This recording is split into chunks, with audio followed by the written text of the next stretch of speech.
Albert Einstein once said, everybody's a genius, but if you judge a fish by its ability to climb a tree, it will live its whole life believing that it is stupid. Ladies and gentlemen of the jury, today on trial we have modern day schooling. Glad you could come. Not only does he make fish climb trees, but also makes them climb down and do a 10-mile run. Tell me, school, are you proud of the things you've done? Turning millions of people into robots, do you find that fun? Do you realize how many kids relate to that fish swimming upstream in class, never finding their gifts, thinking they are stupid, believing they are useless? Well, the time has come, no more excuses. I call school to the stand and accuse him of killing creativity, individuality, and being intellectually abusive. He's an ancient institution that has outlived his usage. So, Your Honor, this concludes my opening statement, and if I may present the evidence of my case, I will prove it. Proceed. Exhibit A. Here's a modern day phone. Recognize it? Here's a phone from 150 years ago.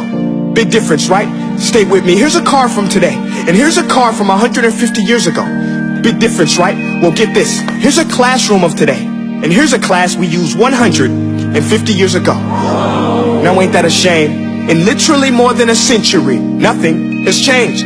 Yet you claim to prepare students for the future? But with evidence like that, I must ask, do you prepare students for the future or the past? I did a background check on you and let the record show that you were made to train people to work in factories, which explains why you put students in straight rows, nice and neat, tell them sit still, raise your hand if you want to speak, give them a short break to eat, and for 8 hours a day, tell them what to think. Oh, and make them compete to get an A. A letter which determines product quality, hence grade A of meat. I get it. Back then, times were different. We all have a past. I myself am no Gandhi. But today, we don't need to make robot zombies. The world has progressed. And now we need people who think creatively, innovatively, critically, independently, with the ability to connect. See, every scientist will tell you that no two brains are the same. And every parent with 2 or more children will confirm that claim. So please explain why you treat students like cookie cutter frames or snapback hats, giving them this one-size-fits-all crap. Watch your language. Sorry, Your Honor, but if a doctor prescribed the exact same medicine to all of his patients, the results will be tragic. So many people will get sick, yet when it comes to school, this is exactly what happens. This educational malpractice, where one teacher stands in front of 20 kids, each one having different strengths, different needs, different gifts, different dreams, and you teach the same thing the same way? That's horrific. Ladies and gentlemen, the defendant should not be acquitted. This may be one of the worst criminal offenses ever to be committed.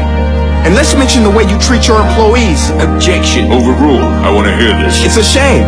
I mean, teachers have the most important job on the planet, yet they're underpaid? No wonder so many students are short-changed. Let's be honest, teachers should earn just as much as doctors, because a doctor can do heart surgery and save the life of a kid, but a great teacher can reach the heart of that kid and allow him to truly live. See, teachers are heroes that often get blamed, but they're not the problem. They work in a system without many options or rights. Curriculums are created by policymakers, most of which have never taught a day in their life. Just obsessed with standardized tests. They think bubbling in a multiple choice question will determine success. That's outlandish. In fact, these tests are too cruel to be used and should be abandoned, but don't take my word for it. Take Frederick J. Kelly, the man who invented standardized testing, who said, and I quote, "These tests are too cruel to be used and should be abandoned." Ladies and gentlemen of the jury, if we continue down this road, the results will be lethal. I don't have much faith in school, but I do have faith in people.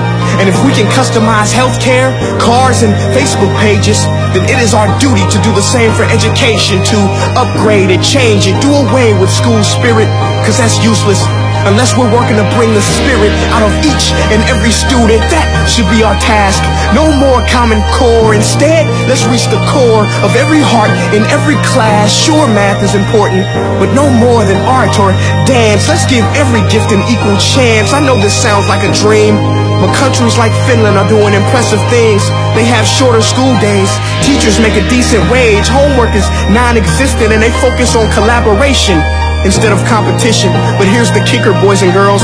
Their educational system outperforms every other country in the world.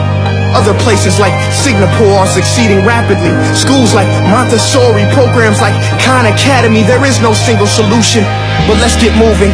Because while students may be 20% of our population, they are 100% of our future. So let's attend to their dreams, and there's no telling what we can achieve.